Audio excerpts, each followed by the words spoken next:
Hi, this is the multi-skeletal exam.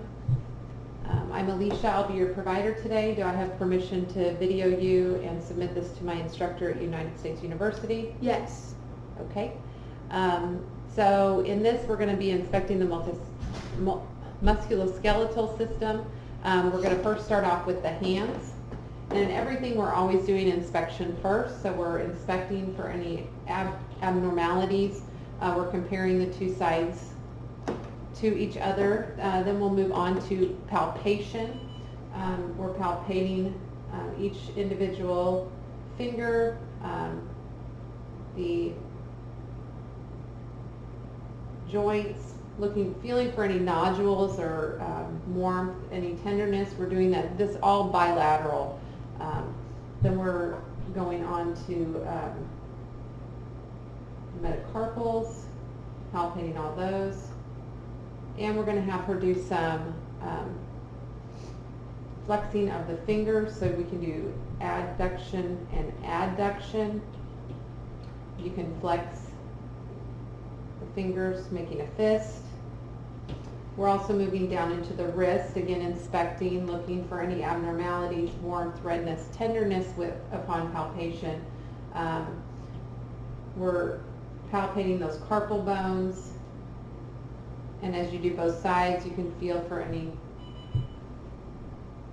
differences or abnormalities that you may feel.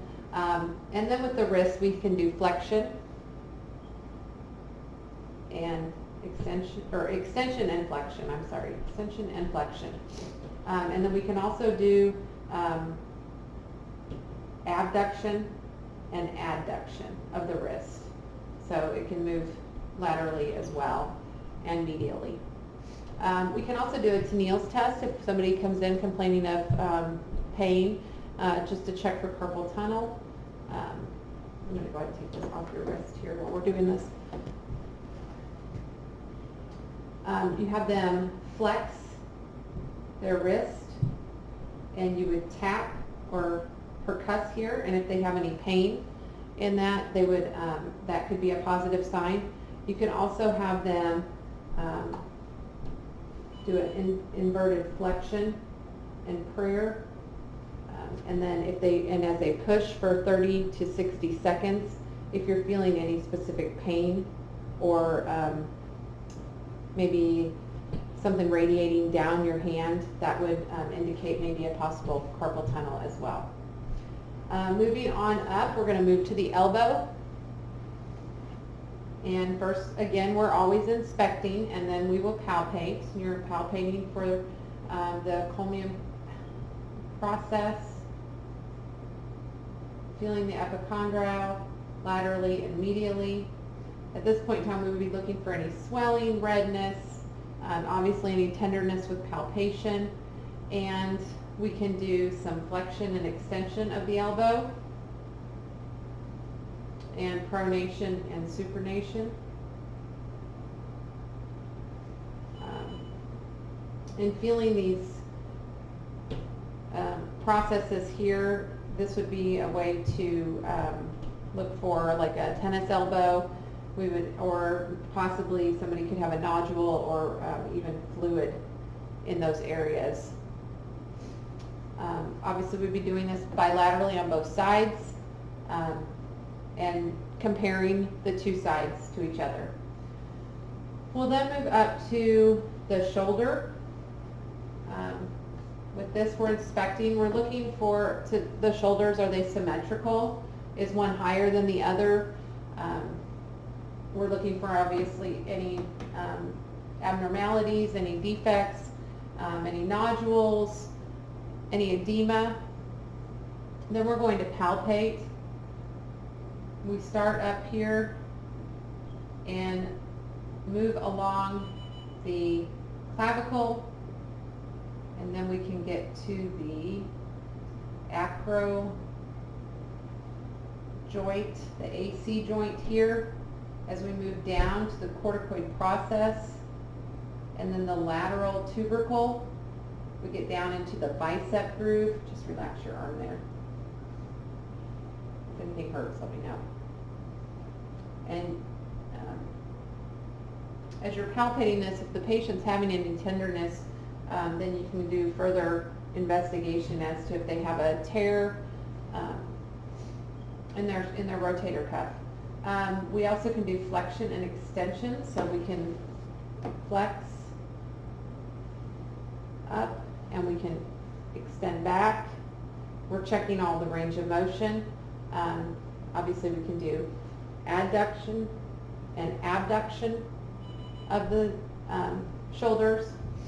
And then we can do, have them reach back and scratch your neck. That's the scratch test. So if they have any difficulty doing that, or you can even go back and try to reach your other scapula. So you can see what their range of motion is at that point as well. We'll move on to the head and the neck. And in this, you're inspecting. I'm going to have you maybe turn that way just a little bit.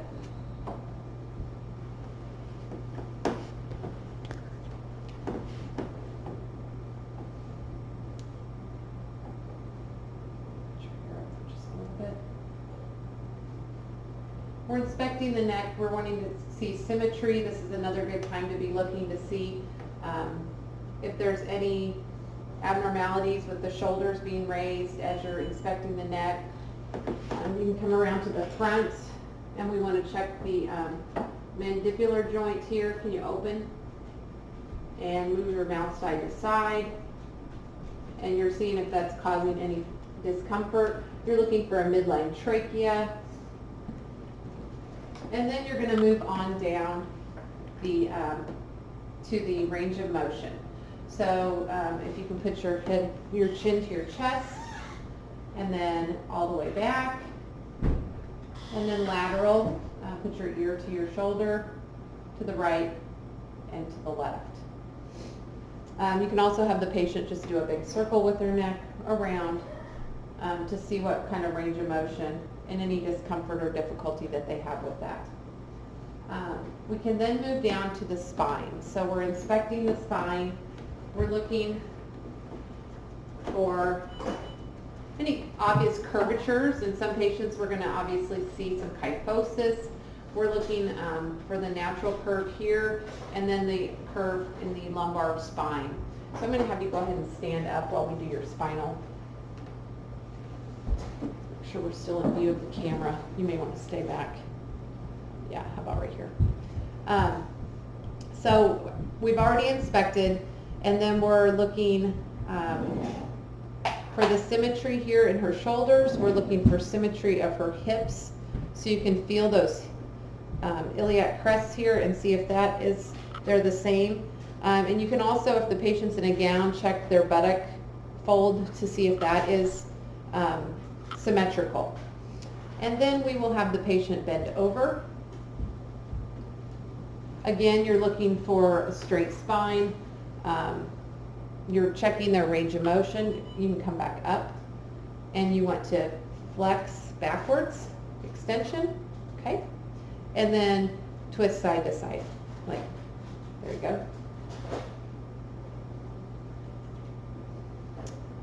You also want to percuss this, or as you're palpating each spinal process, you're feeling between those intervertebral joints, asking the patient if they have any pain with palpation, and then you can percuss the spine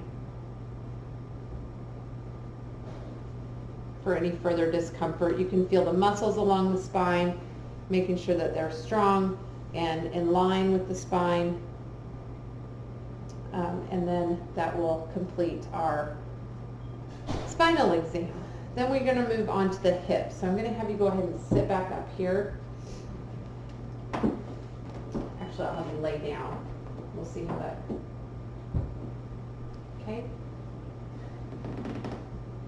So you're, sorry, palpating for the top of the hips, sorry. Moving on down to the greater trochanter, we're moving into that IS joint. Make sure this is still on. Okay. Hopefully they can see me. Stop. And you're assessing that these are symmetrical, that there's no pain upon palpation here. Looking at the IS joint here, and you want to be gentle when you're palpating that as well. Then we move on to some range of motion of the hip. We've got flexion, so we have active and passive range of motion. We have flexion and extension. The patient could roll over on their stomach and flex backwards. Can we do that? Yeah, can you? And you would just flex this way, okay? You can roll back over now.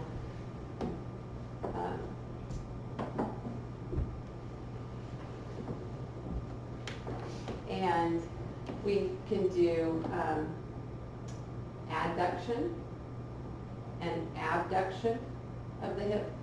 And we can do that bilaterally with both legs. And that would be active range of motion, and then passive is with me doing it for her. We can check for the hip flexor, and that is when the patient is, can you move down a little bit so you're, there you go, okay.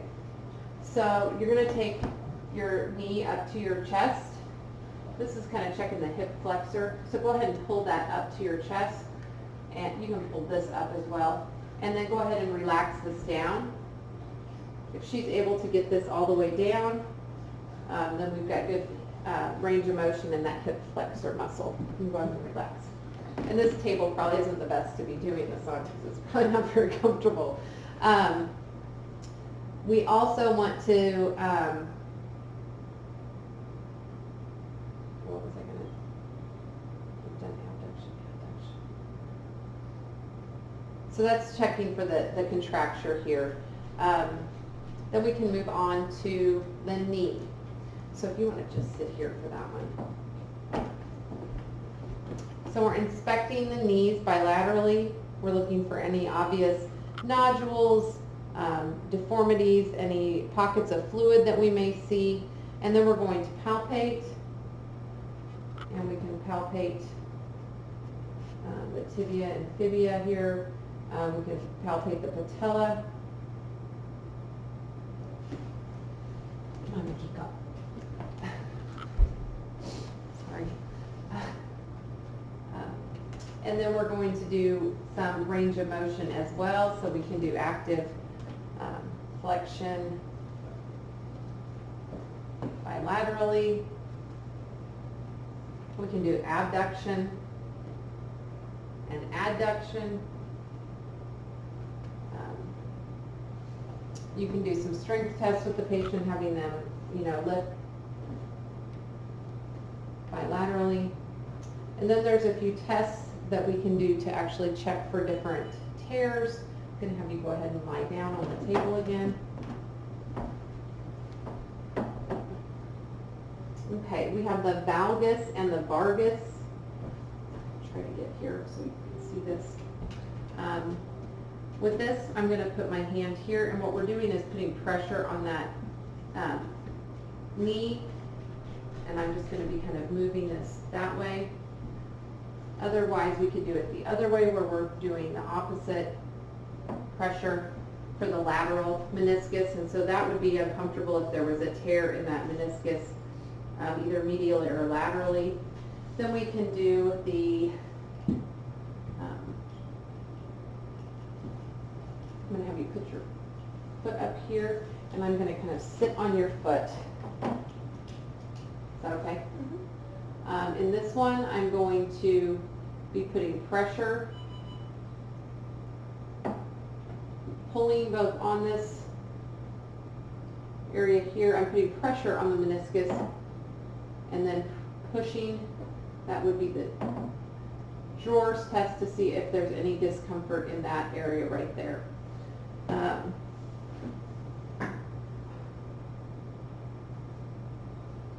We can go ahead and relax your legs down. When we're doing active and passive range of motion, we want to be able to move laterally and medially.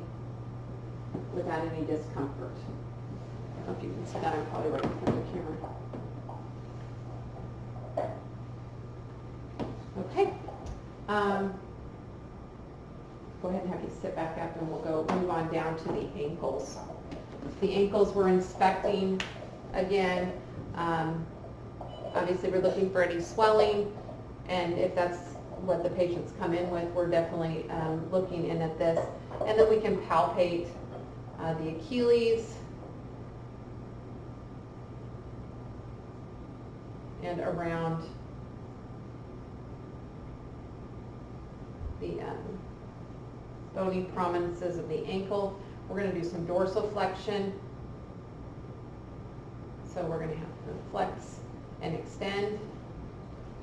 They can do that laterally and medially also. A little bit limited, and you're comparing both sides again, as with every system. We're looking down at the feet. We're looking at the metatarsals.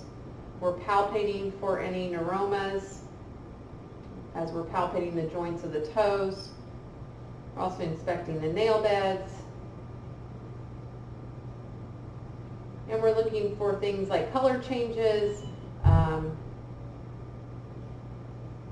We could be looking for a bunion or any corns that the foot would have on it, or any areas of discoloration from poor circulation or from damage to the foot. We also want to assess when the patient has their foot flat, their arch. You want to see if they're flat-footed or if they have a good arch in their foot. You can also have them flex their toes, so you want to pull them out and then curl their toes. And you want to see if bilaterally they can do both of that. And then you can invert your foot, so kind of turn it in, and then externally. There you go. Okay. So that completes the musculoskeletal system exam. Thank you very much.